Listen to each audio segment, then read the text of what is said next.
Hello everyone, সকলকে স্বাগত জানাই আমার এই ইউটিউব চ্যানেলে। সো তোমরা দেখতেই পারছো আমাদের আজকের ইতিহাসের গুরুত্বপূর্ণ যে টপিকটা নিয়ে আমরা আলোচনা করবো সেটা হলো বৈদিক যুগ।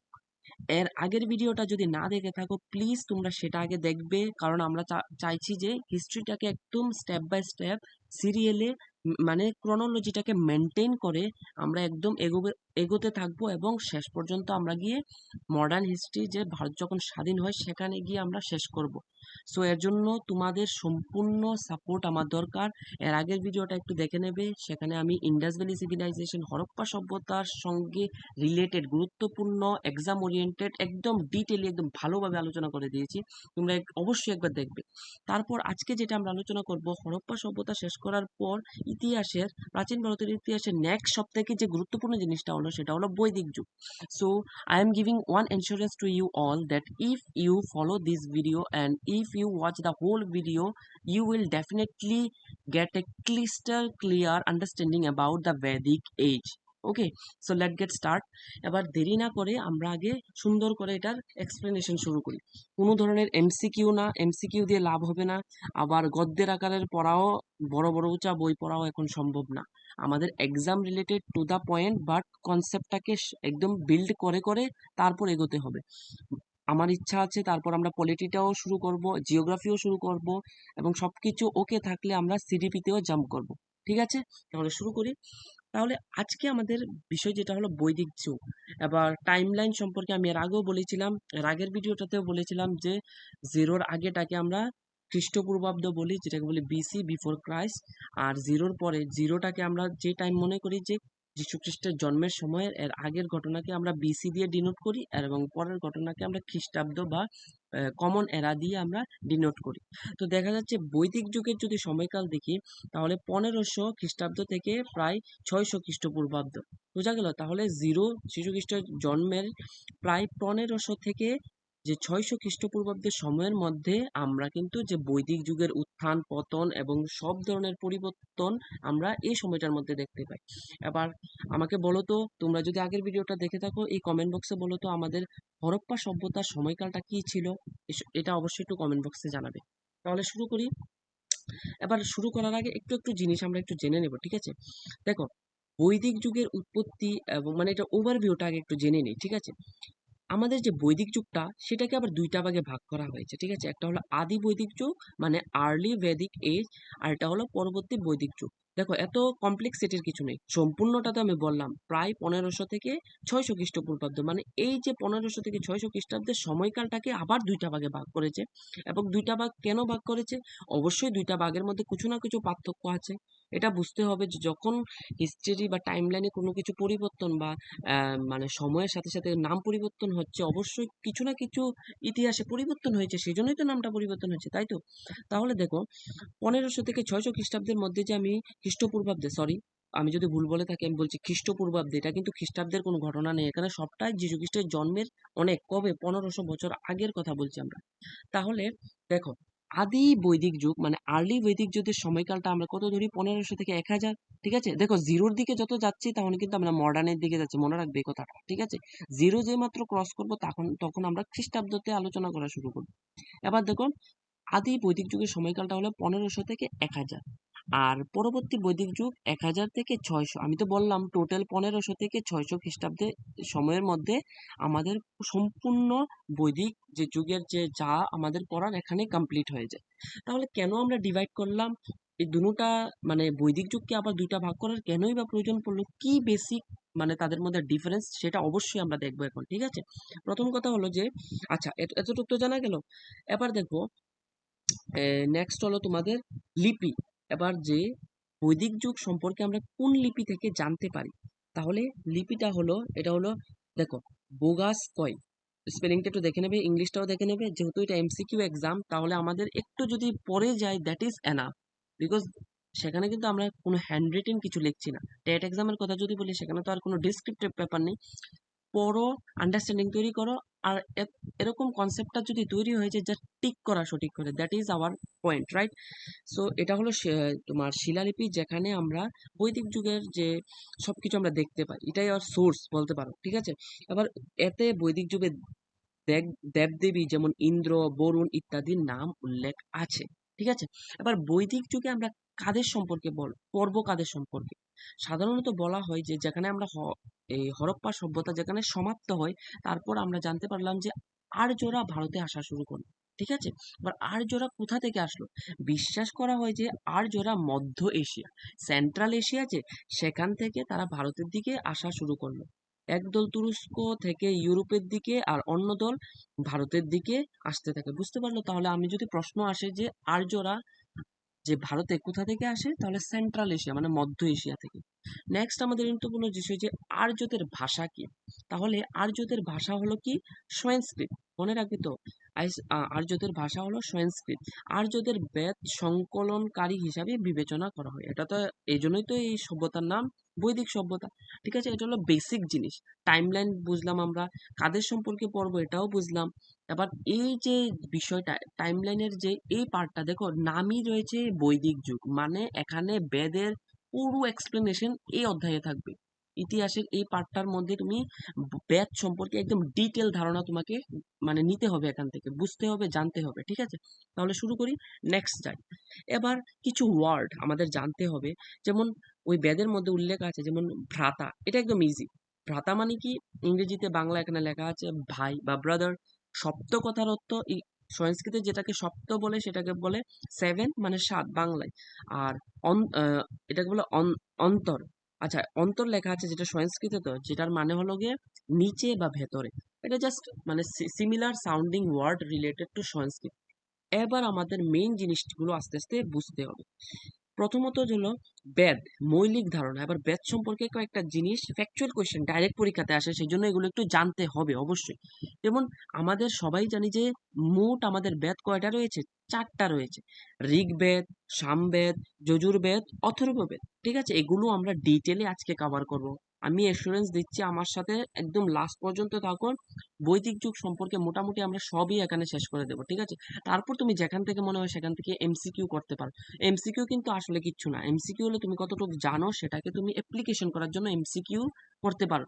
এবার যদি ভাবো যে শুধু এমসিকিউ করে আমি সব করে নেবো, এটা কিন্তু অসম্ভব। সেই জন্য বলছি আগে কনসেপ্টটাকে বিল্ড করো, দেন তুমি অ্যাপ্লিকেশনের জন্য তুমি এমসিকিউর সাহায্য নিতে পারো। তাহলে আমরা কি বললাম? আমাদের বেদ আছে চারটা: ঋগ্বেদ, সামবেদ, যজুর্বেদ, অথর্ববেদ। ঠিক আছে? এবার প্রাচীনতম পাত্র ইরানের জেন্ড আবেস্তা এর সময়কালে সংকলিত আমাদের বেদ, যে এখানে তোমার ইরানের যে জেন্ড আবেস্তা এরকম একটা সংকলন ছিল, সেটার সময়কালে আমাদের বেদের রচনা হয়েছিল। ঠিক আছে? এবার আরেকটা জিনিস বুঝতে হবে যে বেদের কথাটার অর্থ মানে বেদ যে এটার মানে কি? এটার মানে হলো নলেজ, মানে জ্ঞান। ঠিক আছে? এগুলো কিন্তু বেসিক জিনিস, আমরা এখনো ডিটেইলে কিন্তু আলোচনা করিনি, আমরা এখন আরেকটু পরে পড়বো, নিচের স্লাইডে পড়বো। ঠিক আছে? এবার বেদকে শ্রুতি বলা হয়। এবার শ্রুতি কেন বলা হয়? এটাকে শ্রুতি বলা হয় কারণ এগুলো মৌখিকভাবে এক প্রজন্ম থেকে আরেক প্রজন্মে স্থানান্তরিত হয়েছে। এবার এই পয়েন্টটা বোঝার আগে আমি নিচের পয়েন্টটা আগে বলে নিই। বেদকে অপরিসেয় বলা হয়। দেখো মনে রাখবে, স্পেলিং গুলো একটু উল্টো পাল্টো হয় অনেক সময়, বাট তোমাকে মানে কনসেপ্টটা একটু মাথায় রাখবে। এখানে ইংলিশটাও আছে, বেঙ্গলিটাও আছে। দেখো, বেদকে আমরা অপরিসেয় বলা হয়। অপরিসেয় কথার অর্থ হলো এটি মানুষ দ্বারা তৈরি নয়, এটি ঈশ্বর প্রদত্ত। তাহলে আমরা কি বুঝতে পারলাম? বেদ আসলে মানুষের রচিত নয়, এটা ভগবান তৈরি। এবার দেখো, এর উপরের পয়েন্টটা আমরা এখানে রিলেট করতে পারি। কেন এটাকে শ্রুতি বলা হয়? এটা মানা হয় যে বেদ আসলে ভগবানের তৈরি, এবং ভগবান যখন মানুষকে এটা দিয়েছে, মানুষ এটা প্রথম লিখিত আকারে ছিল না। এক জনম থেকে মানে এক জেনারেশন, ওয়ান জেনারেশন থেকে নেক্সট জেনারেশন, এভাবে এটা বহু বছর চলতে থাকে, যার কারণে এটাকে শ্রুতিও বলা হয়। পরবর্তীকালে এগুলো কম্পাইল করা হয়। ঠিক আছে? এগুলো তো আমরা পড়বই, বাট এটা হলো বেসিকটা। ঠিক আছে? তারপর এখানে একটু এক্সট্রা নলেজের জন্য একটা জিনিস এখানে উল্লেখ আছে। বাল গঙ্গাধর তিলক তিনি তার Arctic home in the Vedas এই বইটি সংকলন করেন। তিনি বলেছেন সকল ভারতীয় ছিল আর্য। ঠিক আছে? জাস্ট একটা এক্সট্রা পয়েন্ট, তুমি একটু দেখে নিতে পারো, মনে রাখতে পারো, যদি আসে তাহলে তো ভালো। তাহলে এগুলো মৌলিক ধারণা আমরা নিয়ে নিলাম। বেদ কি, বেদ কয় প্রকার, বেদের অর্থ কি, বেদকে কেন শ্রুতি বলা হয়, বেদ বেদ মানে অপরিসীয় কেন বলা হয়েছে, বোঝা গেল? এতটুকু তো আমরা জেনে গেলাম। এবার বেদকে যত আমরা পড়ছি, এবার চারটা বেদ, আরেকটা জিনিস আমাদের পড়তে হবে। আমি একদম বলে দিচ্ছি, 2024 মানে লেটেস্ট যে এক্সামটা হয়েছিল, এটা থেকেও মানে এখানে এই পিডিএফ এর মধ্যে কোথা থেকে প্রশ্ন এসেছে সেটাও আমি এখনই বলবো একটু পরে, ঠিক আছে? এবার চারটা বেদ। এবার এই যে চারটা বেদ, এই চারটা বেদকে আবার ফার্দার চারটা ভাগে ভাগ করা হয়েছে, যেগুলোকে বলা হয় সাবডিভিশন অফ বেদাস, মানে বেদের যে চারটি উপবিভাগ। বুঝতে পারছো? চারটা তো বেদ রয়েছে, এবার প্রতিটি বেদের আবার ফার্দার চারটা ভাগ করা হয়েছে। এবার এগুলোকে কি বলে? এগুলোর চারটা ভাগের নাম হলো সংহিতা, ব্রাহ্মণ্য, অরণ্যক, উপনিষদ। এবার এগুলো কি আমরা দেখি, ঠিক আছে? এবার সংহিতা হলো প্রতিটা বেদের মধ্যে অনেকগুলো এটাকে বলে হেমস, মানে এটাকে আবার সূক্তও বলে। মানে যে হেমস বা তুমি কি বলবো এটা, শ্লোক বা এগুলোর যে কালেকশনটা সেটাকেই বলে সংহিতা। মনে থাকবে। নেক্সট হলো ব্রাহ্মণ্য, যজ্ঞ, আনুষ্ঠানিক নিয়মাবলী, এই সবগুলো মানে স্যাক্রিফাইস, রিচুয়ালস, বেদের এগুলো প্রতিটা বেদের যে ব্রাহ্মণ্য পাঠটা এটার মধ্যে আছে। এবার অরণ্যকের মধ্যে কি আছে? বন বনে যারা বসবাস করে, ঠিক আছে, হারমিটস লিভিং ইন দ্য জঙ্গল, তাদের নিয়ম কানুন সবকিছু বেদের যে অরণ্যকের যে অরণ্যক উপবিভাগের মধ্যে রয়েছে। লাস্ট যেটা হলো সেটা হলো উপনিষেধ। লাস্ট যেটা সেটা কি? উপনিষেধ। ভক্তি, দর্শন, ফিলোসফি সবকিছু এই উপনিষেধের মধ্যে রয়েছে। বোঝা গেল? এতটুকু ক্লিয়ার? আরেকটা জিনিস আমি বলিনি, উপনিষেদের আরেকটা নাম আছে, সেটাকে বলে বেদান্ত। কেন বলা হয়? কারণ দেখো, প্রতিটি বেদের যে সাব পার্টের যে লাস্টে এটাকে ক্রিয়েট করা হয়েছে, যার কারণে মানে বেদের অন্ত, যার কারণে এটাকে বলে বেদান্ত। বেসিক জিনিস আমাদের এখানে ক্লিয়ার, ঠিক আছে? তাহলে এবার আমরা একটু ডিটেলে এবার আমাদের ডিটেলে পড়তে হবে। আর এগুলো থেকে ভাববে না যে আলতু ফালতু এত ফ্যাকচুয়াল কেন মনে রাখবো। মনে না রাখলে এক্সামে আনসার করা খুবই কঠিন, কারণ এগুলো থেকে ভিতর থেকে প্রশ্ন প্রশ্ন আসে, ঠিক আছে? তাহলে আমাদের প্রথম যে বেদরা সেটা হলো ঋগ্বেদ। পড়লাম আমরা, ঠিক আছে? এটি সংকলিত প্রথম বেদ, first Vedha to become compile. তাহলে সব থেকে প্রথম যে বেদরা কম্পাইল করা হয়েছিল সেটা কোনটা? সেটা হলো ঋগ্বেদ। এবার বেদ যখন পড়ছি, আমরা তো বললাম বেদের চারটা ভাগ আছে, এবং প্রতি যে চারটা ভাগের আবার ফার্দার চারটা ভাগ আছে। এছাড়াও দেখো, ঋগ্বেদের 10টি মণ্ডল রয়েছে। এবার মণ্ডল আবার কি? মণ্ডল যদি বুঝতে হয়, তুমি জাস্ট মনে করো যে একটা বই, একটা বইয়ের মধ্যে তো পুরাটা বইয়ের মধ্যে অনেকগুলো চ্যাপ্টারে ভাগ করা থাকে, সেম ভাবে এই যে ঋগ্বেদটা 10টা মণ্ডল নিয়ে গঠিত। ফ্যাকচুয়াল জিনিস মনে মনে তো একটু রাখতেই হবে, ঠিক আছে? এতে সংস্কৃত স্তোত্রের প্রাচীনতম ও সর্ববৃহৎ সংকলন রয়েছে। এটা এটা তো বোঝাই যাচ্ছে। এবার মোট সুক্ত, সুক্ত মানে মানে হেমস বলে যেটাকে, এগুলো একটু মনে রাখবে, এগুলো ডাইরেক্ট আসানোর সময় এটার মধ্যে মানে যদি বলে যে ঋগ্বেদে কয়টা হেমস বা সুক্ত আছে, তাহলে হবে 1028টি। আর যদি বলে মোট শ্লোক কয়টা আছে, তাহলে বলবে 10,600টি। মনে থাকবে? ক্লিয়ার? ঠিক আছে, আমরা এগোই। এবার দেখো আরো কিছু জিনিস, যেমন স্তুত পাঠকারী পুরোহিতকে বলা হয় হোত্রী। এবার আলাদা আলাদা নাম, এগুলো মনে রাখতে হবে। এবার যারা রিসাইট করে, এবার যে বেদের মধ্যে ঋগ্বেদের স্তুত গুলোকে যারা যে পুরোহিতরা রিসাইট করে মানে পড়ে, তাদেরকে স্পেসিফিকলি আলাদা নাম দেওয়া হয়েছে, তাদেরকে বলা হয় হোত্রী। ঠিক আছে? তাদেরকে কি বলা হয়? হোত্রী, মনে রাখবে। এবার ঋগ্বেদ অনুযায়ী তাদের প্রধান দেবতা কি উল্লেখ করা হয়েছে? অগ্নি, ইন্দ্র, বিষ্ণু, বরুণ, এবং নারী দেবীর কথাও উল্লেখিত আছে। এবার এগুলো কিন্তু স্পেসিফিক বা এক্সট্রা, সেই জন্য তোমাদের একটু এগুলো থেকে কোশ্চেন আসার সম্ভাবনা বেশি। তাহলে নারী দেবীর উল্লেখ আছে, সেটা হলো অদিতি, উষা। ঠিক আছে? তারপর হলো গায়ত্রী মন্ত্র। এবার মহিষী বিশ্বামিত্রের দ্বারা দেবী সাবিত্রী বা সূর্য দেবীকে উদ্দেশ্য করে রচিত, ঋগ্বেদের 3য় মণ্ডলে উল্লেখিত রয়েছে। এবার আমি একটু আরেকটা কথা বলি, এই মণ্ডলগুলোর মধ্যে অনেক কিছু ইম্পর্টেন্ট জিনিস উল্লেখ করা আছে। যেমন আমরা একটা মন্ত্র তোমরা অবশ্যই শুনেছো, ওম ভার ভুবস্সুভায় তস্য বিদুর, এরকম একটা মন্ত্র আছে না, সেটাকে বলে গায়ত্রী মন্ত্র। এবার এটা আমরা কোথায় পাই? এটা আমরা ঋগ্বেদের যে 3য় মণ্ডলটা, এই যে আমি বললাম না মণ্ডল, এই 3য় মণ্ডলের মধ্যে আমরা গায়ত্রী মন্ত্রটা পাই। ঠিক আছে? এবার মণ্ডলের মধ্যে 2 থেকে 7 নাম্বার মণ্ডলগুলো সবার আগে তৈরি করা হয়েছিল। ঠিক আছে? বোঝা গেল? এবার 10 নম্বর মণ্ডলে এতে পুরুষ সূক্তের উল্লেখ আছে যা মহাজাগতিক সত্তা হিসেবে বিবেচিত। এবার পুরুষ সূক্তে, এবার যে 10 নম্বর মণ্ডলে, এবার তুমি জিনিসটা বোঝার চেষ্টা করো। এই আমরা যে কাস্টিজম, আমরা যে বলি না ব্রাহ্মণ, ক্ষত্রিয়, শূদ্র, এগুলো কোথায় উল্লেখ? এই প্রথম এখানেই এগুলোর উৎপত্তি হয়।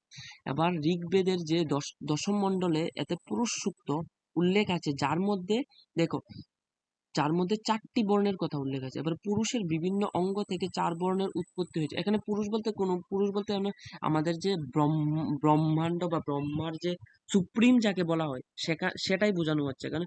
এবার বলা হচ্ছে যে তার 4টা অঙ্গ থেকে 4টি বর্ণের উৎপত্তি হয়েছে। তার মুখ থেকে যার জন্ম হয়েছে সেটা হলো ব্রাহ্মণ, তার বাহু থেকে যেটা জন্ম হয়েছে সেটাকে বলে ক্ষত্রিয়, আর তার উরু থেকে যেটা জন্ম হয়েছে সেটাকে বলে বৈশ্য, আর তার পা যুগল থেকে জন্ম হয়েছে যাদের শূদ্র। আবার জানো ইন্টারেস্টিং জিনিসটা কি?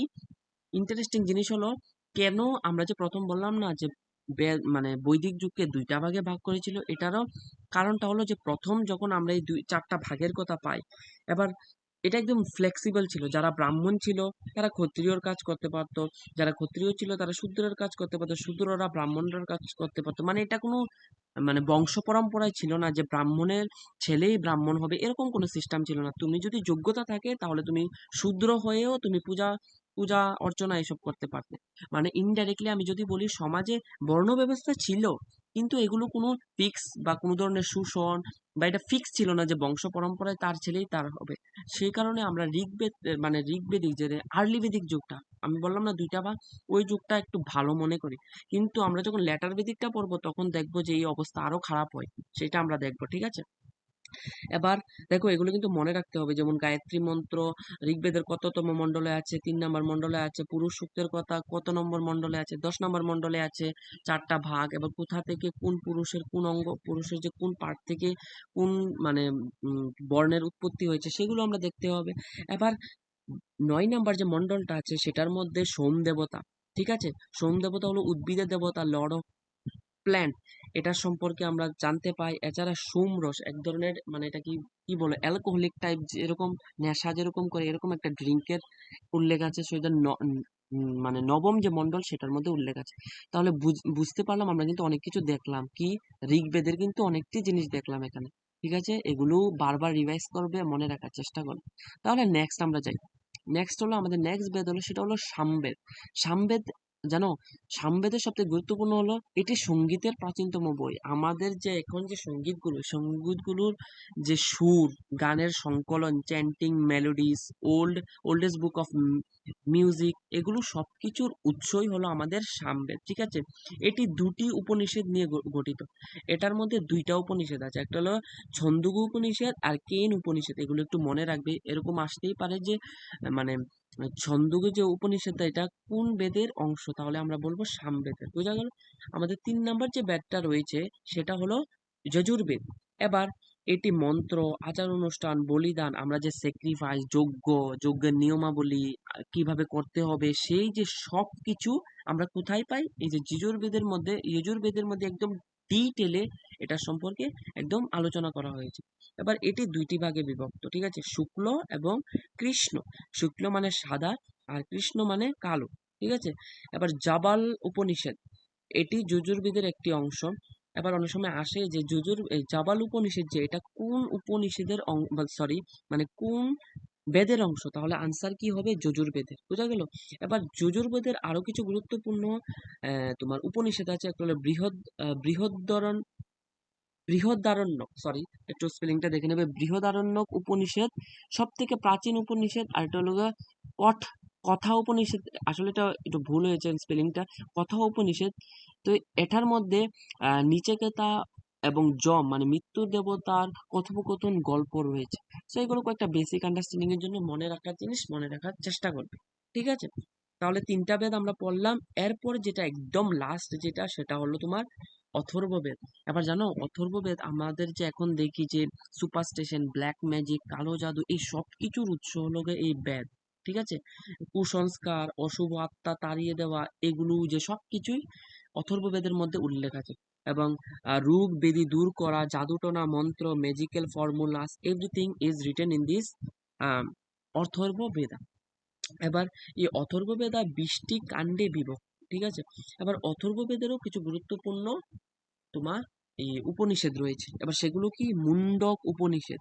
আবার তোমরা এখানে শুনেছো যে এখান এখান থেকে ভারতের জাতীয় বাক্য সত্যমেব বিজয়তে, যে বাক্যটা সেটা নেওয়া হয়েছে, মানে সত্যের সবসময় জয় হয়, এই যে বাক্যটা তোমরা অবশ্যই ও লাইনটা অনেকখানি শুনেছো, সত্যমে বিজয়তে।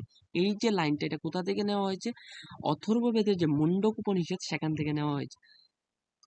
তারপর তোমার অথর্ববেদের যে মহা উপনিষদ সেখান থেকে বাসুদেব কুটুম্বকম।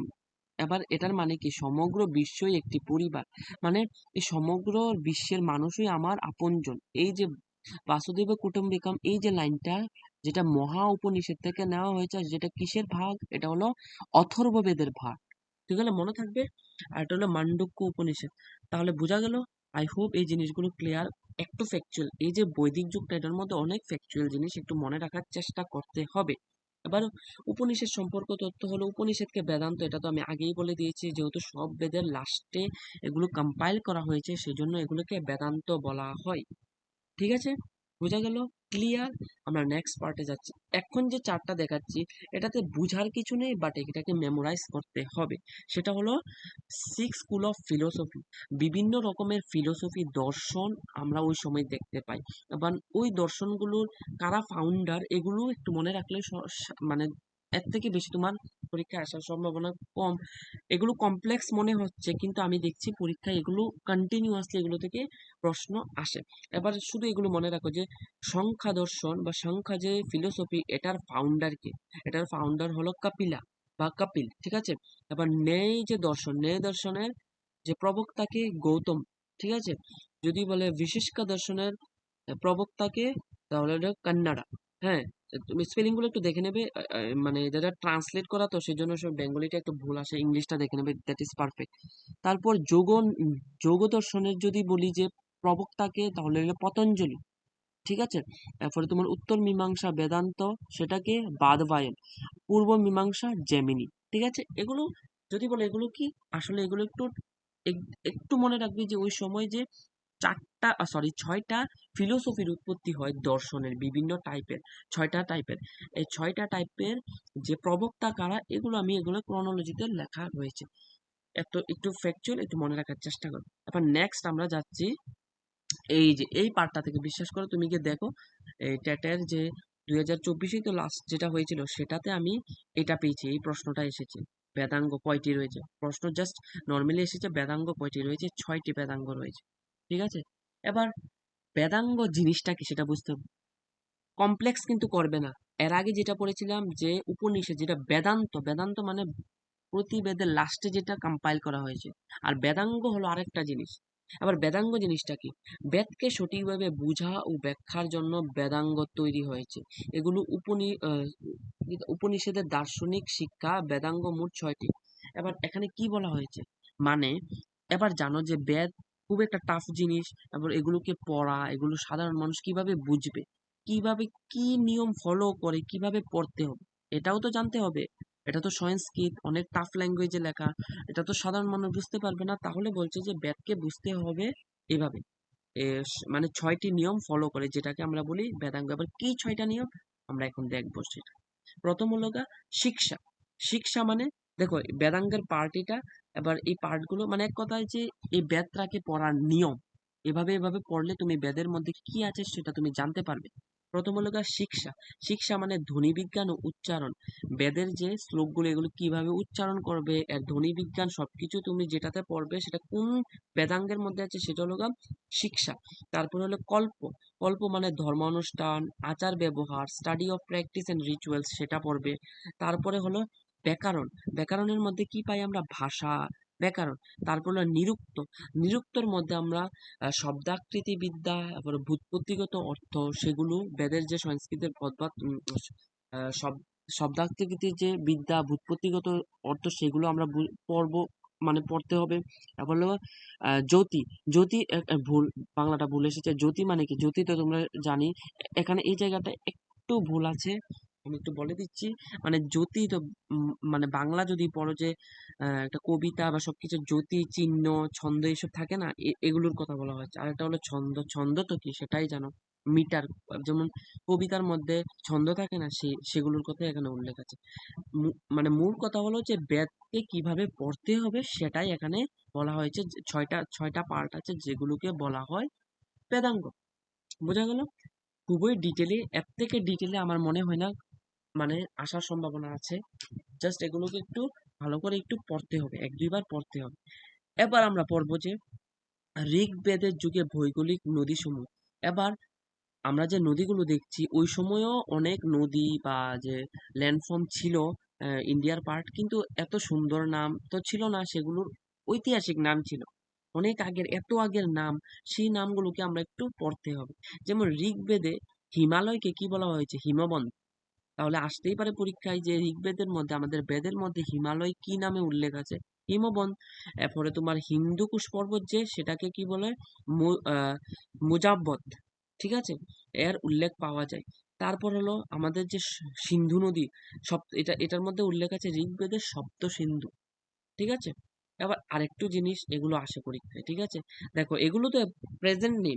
যেমন আমরা জানি একদম নর্থ সাইডে কাশ্মীরের দেখি আমাদের সিন্ধু নদী, যেখানে সিন্ধু সভ্যতার উৎপত্তি হয়েছিল। এবার সিন্ধুর যে ট্রিবিউটারি যে শাখাগুলো আছে, আরো একটা যে মেইন নদী থেকে আরো কতগুলো নদী বের হয় না, সেগুলোকে বলে ট্রিবিউটারি বা শাখা নদী, এগুলোরও তো নাম আছে। এবার ওইগুলো ওই সময়ও কিন্তু ছিল, কিন্তু এই সময়তে এত অর্গানাইজ চেনাব, রাবি, এত সুন্দর সুন্দর নাম ছিল না। তাহলে ঋগ্বেদে ওইগুলোর কি নাম ছিল সেটাও আমাদের একটু দেখতে হবে, জানতে হবে, বুঝতে হবে। তাহলে যেটা আমরা ইন্ডাস বলি সেখানে আছে সিন্ধু ঋগ্বেদে, যেটাকে আমরা ঝেলাম বলি সেটাতে আছে বিতাস্তা। ঠিক আছে, তাহলে আসতেই পারে যে বিতাস্তা কোন নদীর নাম? ঠিক আছে, তাহলে ঝেলাম নদীর নাম, যেটা ঋগ্বেদে উল্লেখ আছে। তারপর হলে চেনাব, সেটা অস্কিনী। তারপর রাবি, সেটা হচ্ছে পুরুষিনী। তারপরে তোমার বিয়াস বিপাশা। তারপর সতলুজ, যেটাকে বলে শতুদ্রি। সরস্বতী একটি পৌরাণিক নদী, মাইথোলজিক্যাল রিভার। এবার এক্সট্রা একটা নদীর নাম পাওয়া যায় সরস্বতী রিভার, যদি বর্তমান সময় দেখি এরকম কিন্তু কোনো রিভার নেই, হয়তোবা সেটা এখন লুপ্ত হয়ে গেছে নদীটা, ওই সময় ছিল। ঠিক আছে, তাহলে এখানে কি হলো? প্রেজেন্ট যে নদীগুলোর নাম সেটা আমরা জানলাম, আর ঋগ্বেদে এগুলোর নাম কি ছিল সেগুলো আমরা জানলাম। ঠিক আছে, আরেকটু জিনিস আমরা জেনে নিই এবার। এই ঋগ এই যে বেদগুলোর মধ্যে আরেকটা জিনিসের উল্লেখ পাই, তোমার 10 রাজন যুদ্ধ, ব্যাটেল অফ 10 কিং। ঠিক আছে, ঋগ্বেদে যে সপ্তম মণ্ডলে, সেই মণ্ডলের মধ্যে 10 রাজার যে যুদ্ধের উল্লেখ আছে। এবার দ্বন্দ্ব, ভারত উপজাতি নেতা ছিল সুরদাস। উম, এই যে ভারত উপজাতি, এখান থেকে আমরা মনে করি যে ভারত নামটা, আমাদের ইন্ডিয়ার নাম যে ভারত, সেটা এসেছে আমাদের মনে করা হয়। ঠিক আছে, এবার বিজয়ী ছিল ভারত উপজাতি, যার কারণে ভারতের নাম আমরা এখন ভারত করি। ঠিক আছে, এবার স্থান, এই যে যুদ্ধটা এটা কোথায় হয়েছিল? পুরুষিনী নদীর তীরে। এবার পুরুষিনী নদী কোনটা? আমরা একটু আগে বললাম যে বর্তমান যে রাবি নদী, সেটার আগের নাম ছিল পুরুষিনী নদী। বোঝা গেল? আই হোপ জিনিসগুলো ক্লিয়ার। এবার আমরা পড়বো সমাজ ও সমাজ ব্যবস্থা। সমাজ 4 বর্ণে বিভক্ত। আমরা তো প্রথমেই বললাম 4টা বর্ণে বিভক্ত ছিল, বর্ণপ্রথা বংশানুক্রমিক ছিল না। এটা কোন সময়ের কথা বলছি? সেটা আমরা আর্লি বেদিক যুগ। তাহলে সময়কালটা কত ছিল? তোমার 1500 থেকে শুরু হয়তো, 1500 থেকে 1000, এই সময়টাই তো ঋগ্বেদের সময়কাল। আমাদের যে মনে করা হয় যে 1500 থেকে 1000 যে খ্রিস্টপূর্বাব্দ, সেই খ্রিস্টপূর্বাব্দ, আমি যদি বারবার ভুলে কোথাও খ্রিস্টাব্দ বলে থাকি আমাকে ক্ষমা করবে, এটা কিন্তু খ্রিস্টপূর্বাব্দ চলছে। তাহলে 1500 থেকে 1000 খ্রিস্টপূর্বাব্দের সময়ের মধ্যে ঋগ্বেদ মানে কম্পাইল করা হয়। আর বাকি যে 1000 থেকে যে 600 খ্রিস্টপূর্বাব্দের সময়কাল, সেখানে বাকি 3টা যে বেদ রয়েছে সেটা কম্পাইল করা হয়, যেটা আমরা লেটার বৈদিক এরিয়া পড়ি। ঠিক আছে, এবার ওই যে আর্লি বেদিক এরিয়া, যে ওই সময় কিন্তু বর্ণ ব্যবস্থা আমরা তো জানতে পারলাম, কিন্তু এগুলো বংশ পরম্পরায় ছিল না। যেটা আমি বলেছিলাম যে ব্রাহ্মণের ছেলে ব্রাহ্মণ হবে এরকম কোনো সিস্টেম ছিল না। যার যোগ্যতা ছিল সে লোয়ার কাস্টের ব্যক্তি আপার কাস্টে গিয়ে কাজ করতে পারতো, আপার কাস্টের ব্যক্তি লোয়ার কাস্টে আসতে পারতো। বাল্য বিবাহের প্রচলন ছিল না। তারপরে তোমার মানে ওই সময় যদি বলি, নারীদের অবস্থা, সমাজের ব্যবস্থা একদম খুবই অসাধারণ ছিল, একদম কোনো ধরনের মানে কমপ্লেক্সিটি ছিল না, একদম ইজি, এবং মানুষও খুব খুশি ছিল, কোনো ধরনের প্রবলেম ছিল না। কিন্তু আমরা যখন নেক্সট স্লাইডে পড়বো, পরবর্তী বৈদিক যুগে আস্তে আস্তে বিভিন্ন ধরনের প্রবলেম আমরা দেখতে পাই। দেখি এবার কি। আবার আরেক কয়েকটা জিনিস, সেটা জানার আগে আর কয়েকটা জিনিস আমরা একটু জেনে নিই। গরুকে ঋগ্বেদিক যুগে পবিত্র বলে মানা হতো। ঠিক আছে, আর অঘ্ন কথার অর্থ হলো যাকে হত্যা করা নিষেধ। তাহলে গরুকে হত্যা করা একদম নিষেধ ছিল, মানে গরুকে অনেক অনেক সম্মান দেওয়া হতো, আর ধন সম্পদের মাপকাঠি হিসাবে গণ্য করা হতো। ঠিক আছে, আবার গরুকে ধন হিসাবে মানা হতো, ঠিক আছে। এবার গাবিস্তি, গাবিস্তি হলো, এবার মনে রাখবো আসতে পারে পরীক্ষায় যে গাবিস্তি কি। বৈদিক যুগে গরুর জন্য যে যুদ্ধটা হতো সেই যুদ্ধটা বলা হতো গাবিস্তি, বোঝা গেল। এবার শাসন ব্যবস্থা, এবার বৈদিক যুগের শাসন ব্যবস্থা কেমন ছিল? নির্বাচনী রাজতন্ত্র, রাজা জনগণের দ্বারা নির্বাচিত হতো। রাজনৈতিক সমিতি, তিন ধরনের সমিতি ছিল: সভা, সমিতি, বিধাতা। বিধাতা এবার সভা কি? বিশেষ অধিকারপ্রাপ্ত অভিজাত সম্প্রদায়ের পরিষদ। বিশেষ অধিকারপ্রাপ্ত অভিজাতদের যে সংগঠন সেটাকে বলা হতো সভা। সাধারণ জনগণ যেখানে মিলিত হতো সেটাকে বলা হতো সমিতি। আর ধর্মীয় উদ্দেশ্য যখন মানুষ এক জায়গায় মানে ধর্মীয় উদ্দেশ্যে যখন গ্যাদার হতো সেটা হতো বিধাতা, বোঝা গেল। এবার নারীরা সভা সমিতি উভয় অংশে উভয় মানে উভয়তে পার্টিসিপেট করতে পারত, বোঝা গেল। আমরা কিন্তু এখনো ঋগ্বেদিক সময়কালের যে অবস্থা বা সমাজ ব্যবস্থা সেটাই কিন্তু পড়ছি এখন, এখানে কিন্তু কোনো কমপ্লেক্সিটি এখনো আসেনি। তারপর হলো কর্মকর্তা, কয়েকটা নাম আমাদের জানতে হবে, যেমন যেটা বলা হচ্ছে পুরোহিত, আমরা বর্তমানে যেটা বলি প্রিস্ট মানে পণ্ডিত, সেনানী সেনাধ্যক্ষ, গ্রামিণী গ্রাম প্রধান। এবার প্রশাসনিক কাঠামোটা কিরকম ছিল? যেটাকে আমরা এখন দেশ বলি সেটা ওই সময় বলা হতো রাষ্ট্র। রাষ্ট্র তো এখনো ব্যবহার করা হয়। যেটাকে আমরা জেলা বলি সেটাকে জেলা বা গোত্র বলি সেটাকে বলে তারা জন। জন এরপর থেকেই কিন্তু আসে জনপদ, যেটা আমরা এর পরের হিস্ট্রি পার্টে পড়বো, ঠিক আছে। তারপরে আমরা যেটা বলি জেলার পর যেটা কি অঞ্চল, আর অঞ্চলকে তারা কি বলতো বিশ বা বিশ, ঠিক আছে। তারপরে হলো গ্রাম, গ্রামকে তারা গ্রামই বলতো। আর আমরা যেটাকে বলতে পরিবার, তারা পরিবারকে বলো কুল, ঠিক আছে। তাহলে সেম কিন্তু এখনের মতোই সিস্টেম। পরিবার, পরিবারের উপরে ছিল অনেকগুলো পরিবার মিলে হতো গ্রাম, অনেকগুলো গ্রাম মিলে হতো অঞ্চল, অঞ্চলগুলো মিলে হতো জেলা, জেলাগুলো মিলে হতো একটা দেশ বা রাষ্ট্র। তাহলে সেম জিনিসই ছিল বাট আলাদা আলাদা নাম ছিল, ঠিক আছে। এতটুকু বোঝা গেল, আই হোপ ক্লিয়ার এতটুকু পর্যন্ত। এবার গঙ্গা যমুনা, আমাদের যদি ইন্ডিয়ান ম্যাপের যে উপরের পাটটা দেখো এদিকে যেখানে এভাবে এভাবে থাকে, যেখানে বাংলাদেশে গিয়ে মিলিত হয়, গঙ্গা, গঙ্গা নদী একদম এখানে গিয়ে তো বাংলাদেশে গিয়ে মিলিত হয়। তাহলে বলছে গঙ্গা যমুনার যে দোয়াব এবং অর্থনৈতিক জীবন সম্পর্কে একটু এখানে আলোচনা করা হয়েছে। আর্যরা পাঞ্জাব থেকে পশ্চিম উত্তরপ্রদেশের দিকে বিস্তৃত হতে থাকে। আমরা তো বললাম আর্যরাই তো বৈদিক যুগের মেইন প্রমিনেন্ট যদি থাকে। এবার আর্যরা যেখানে প্রথম প্রথম পাঞ্জাবের দিকে ছিল, আস্তে আস্তে তারা এটা পশ্চিম উত্তরপ্রদেশের দিকে বিস্তৃত হতে থাকে। এবার উত্তরাঞ্চলে কুরু, মধ্য অঞ্চলে পাঞ্চাল। এবার আরেকটা জিনিস তোমাদের খুবই ইম্পর্টেন্ট মনে রাখতে হবে, পরীক্ষায় প্রায়ই প্রশ্নটা আসে যে আমরা যদি তোমার কি হরপ্পা সভ্যতার কালের সময়কালটা দেখি, তারা কিন্তু লোহার ব্যবহার জানতো না, কিন্তু বৈদিক যুগের মানুষ তারা কিন্তু ইতিহাসে প্রথমবার লোহার ব্যবহার করা শিখে নিয়েছিল। দোয়াব অঞ্চলে পূর্ব উত্তর প্রদেশের স্থানান্তর লোহা অস্ত্র ঘোড়ার ব্যবহার কারণেই ছিল সম্ভাব্য হয়েছিল, ঠিক আছে। এতটুকু তো বোঝা গেল। তারপর আচ্ছা দেখো, ঋগ্বেদ বা বেদের মধ্যে একটা জিনিসের উল্লেখ আছে, যেটা হলো সাম অয়ন বা কৃষ্ণ অয়স। এটার মানে কি? আগের টার্ম, প্রাচীন টার্ম, এটার নামে হলো কালো ধাতু বা লোহা, আয়রন, ঠিক আছে।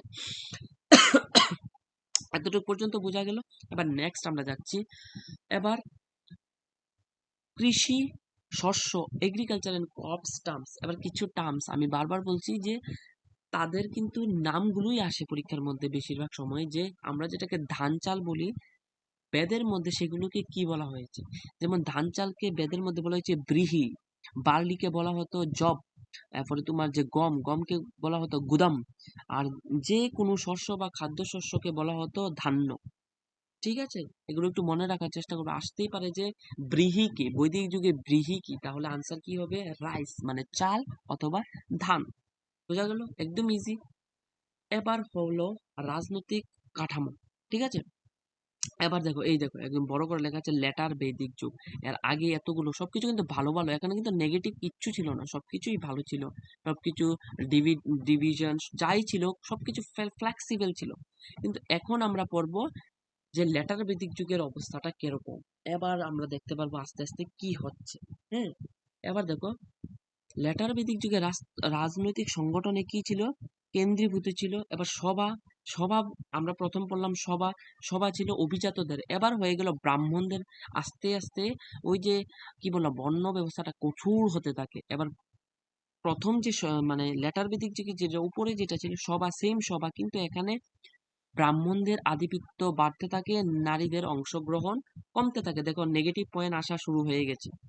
তারপর হলো সমিতি। সমিতি হলো আদি বৈদিক যুগের মতোই একটা অব্যাহত থাকতো, ঠিক আছে, এতটুকু তো বোঝা গেল। এবার হলো বিধাতা পরবর্তী বৈদিক যুগে সম্পূর্ণ, যেখানে একটা বলতো না, আমরা এটা কেসের জন্য ওই ধর্মীয় একটা গ্যাদারিং যেটা বলেছিলাম এর আগের পার্টে, যে এটা একমাত্র ঋগ্বেদিক যুগে এটার অস্তিত্ব ছিল, কিন্তু পরবর্তী বৈদিক যুগে এটা একদম বিলুপ্ত হয়ে গেছে। ঠিক আছে, বোঝা গেল।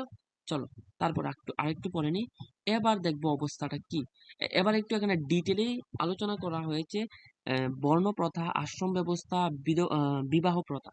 এবার আমরা বললাম যে চারটা চারটা বর্ণতে বিভক্ত ছিল। এবার আস্তে আস্তে যে সমাজটা খুবই রিজিড হতে থাকে, মানে একদম কঠোর হতে থাকে, একদম বংশ পরম্পরায় ব্রাহ্মণের ছেলে ব্রাহ্মণ হবে এরকম সিস্টেমটা, সেটা শূদ্রর ঘরে শূদ্রই থাকবে এরকম সিস্টেমটা চালু হয়।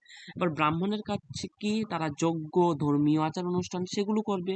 ক্ষত্রিয়র কাজ কি, তারা যুদ্ধে অংশগ্রহণ করবে, প্রজাদের রক্ষা করবে। বৈশ্যদের কাজ কি, তারা কি করবে, ব্যবসা বাণিজ্য করবে, কৃষি পরিচালনা করবে। আর শূদ্রদের কাজ হলো তারা শুধু শ্রমদান করবে, সেবা করবে, আর উপরের বর্ণের মানুষের সেবা করবে। ঠিক আছে। এবার পরবর্তী বৈদিক যুগে নারীদের অবস্থা কিন্তু একদম নিচে নেমে গেছে।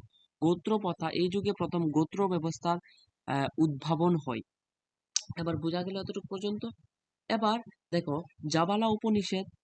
এবার জাবালা উপনিষেধ কোন বেদের অংশ আমরা একটু আগে আলোচনা করেছিলাম, এটা কমেন্ট বক্সে আমাকে একটু জানাবে, ঠিক আছে।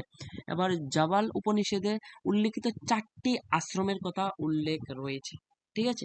একজন মানুষ কিভাবে তার জীবন অতিবাহ করা দরকার সেটা একদম প্রপার ওয়েতে লেখা আছে, যেটাকে আমরা বলি আশ্রম। কয়টি আশ্রম? 4টি আশ্রমের কথা উল্লেখ। আমাদের জীবনকে 4টি আশ্রমে ভাগ করা হয়েছে, যেভাবে আমাদের একজন ব্যক্তিকে তার জীবনকে স্পেন্ড করা দরকার।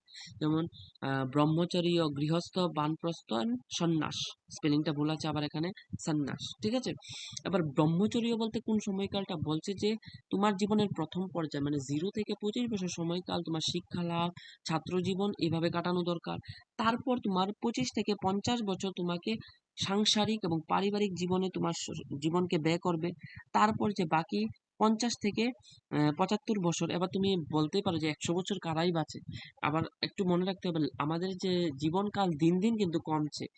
প্রাচীনকালে মানুষ কিন্তু বহু বছর মানে তাদের জীবন যে লাইফ স্টাইলটা কিন্তু খুবই মানে লম্বা ছিল।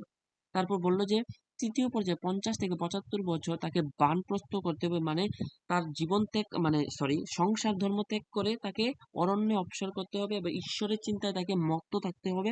এবার 75 থেকে 100 বয়সে সম্পূর্ণ ত্যাগ, সন্ন্যাস। বোঝা গেল, যেগুলোকে বলা হয় আশ্রম। আর এই আশ্রমের কথা কোন উপনিষদে উল্লেখ আছে? জাবালা উপনিষদে। এবং জাবালা উপনিষদ কোন বেদের অংশ সেটা অবশ্যই একটু আমাকে বলবে, ঠিক আছে। আমি একটু আগে এটা আলোচনা করেছি। এবার আমাদের বেদে না অনেক রকমের বিবাহর উল্লেখ আছে, ঠিক আছে। প্রথমে তো দুই ধরনের বিবাহ আছে। আবার বৈদিক সাহিত্য অনুযায়ী আবার 8 প্রকার বিবাহের উল্লেখ আছে, যেগুলো থেকে ফ্রিকোয়েন্টলি কোশ্চেন আসছে পরীক্ষায়, ঠিক আছে। প্রথমত দুই ধরনের বিবাহের কথা উল্লেখ আছে, যেটা হলো অনুলোম বিবাহ, প্রতিলোম বিবাহ, ঠিক আছে। এবার অনুলোম বিবাহ বলতে যেখানে উচ্চ বর্ণের সাথে নিম্ন বর্ণের কনের বিবাহ দেওয়া হয় সেটাকে বলে অনুলোম বিবাহ। আর প্রতিলোম বিবাহ বলতে বোঝায় যেখানে উচ্চ বর্ণের কনের সাথে নিম্ন বর্ণের বরের বিবাহ দেওয়া হয়। এখানে দেখো অনুলোমের মধ্যে বর থাকবে উচ্চ আর কনে থাকবে নিম্ন বর্ণের। আর প্রতিলোম বিবাহের মধ্যে কনে থাকবে উচ্চ বর্ণ আর বর থাকবে নিম্ন বর্ণের। বোঝা গেল। এছাড়াও বৈদিক সাহিত্যে 4 প্রকারের বিবাহের উল্লেখ আছে। এছাড়াও সমাজের মধ্যে সরি, বারবার ভুল পড়লাম এখানে। বৈদিক সাহিত্যে 8 প্রকারের বিবাহের উল্লেখ আছে। সরি, দাঁড়াও একটু। তাহলে 8 প্রকারের বিবাহ কি সেগুলো আমরা একটু দেখে নিই, ঠিক আছে। এগুলো তো বেসিক, মানে বর্ণের বেসিসে 2টা পার্ট। এছাড়াও আবার 4 বলছি, 8 প্রকারের বিবাহের আমরা বৈদিক যে যুগে উল্লেখ পাই, ঠিক আছে। সেগুলো কি একটু দেখে নিই। এই দেখো 8টা কি। প্রথম হলো গিয়ে ব্রাহ্ম বিবাহ। ব্রাহ্ম বিবাহ হলো সব থেকে একটা ভালো বিবাহ বলতে পারো। বৈদিক নিয়ম মেনে সমবর্ণের বিবাহ, মানে সেম বর্ণের ছেলে ও মেয়ে উভয় পক্ষে সেম বর্ণের বিবাহ যখন সম্পূর্ণ হয় বৈদিক নিয়ম মেনে সেটাকে বলা হয় ব্রাহ্ম বিবাহ। তারপর হলো গন্ধর্ব বিবাহ, যেটাকে আমরা বলি লাভ ম্যারেজ, ঠিক আছে। তারপর হলো দৈব বিবাহ, যেটাকে বলে দক্ষিণা হিসাবে পুরোহিতকে কন্যাদান দেওয়া হয়। দেখো এটাও একটা বিবাহর চলন ওই সময় ছিল, ঠিক আছে। কি কি, মানে একজন ব্রাহ্মণকে কন্যা দান দেওয়া হতো কি হিসাবে, এটা তোমার ডোনেট করা হয় প্রিস্টকে এজ এ দক্ষিণা, রাইট। তারপর হলো অর্শ বিবাহ, একটি গরু ও ষাঁড়ের বিনিময়ে কন্যা সম্প্রদান করা হতো, এটাও এক ধরনের বিবাহ। তারপর হলো প্রজাপতি বিবাহ, যৌতুকহীন বিবাহ, আমার মতে এটা সব থেকে ভালো বিবাহ, যেখানে কোনো ধরনের যৌতুক সিস্টেম ছিল না, ডাউরি যে এই সিস্টেমটা ছিল না, একদম যৌতুক ছাড়া বিবাহ যেটা হতো সেটা হলো প্রজাপতি বিবাহ।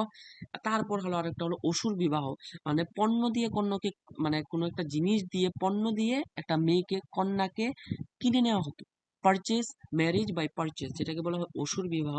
আরেকটা হলো রাক্ষস বিবাহ, যেটা মানে একজন মানে মেয়েটাকে, বা তুমি বলতে পারো যে যেখানে কন্যাকে অপহরণের মাধ্যমে তাকে বিবাহ করা হতো।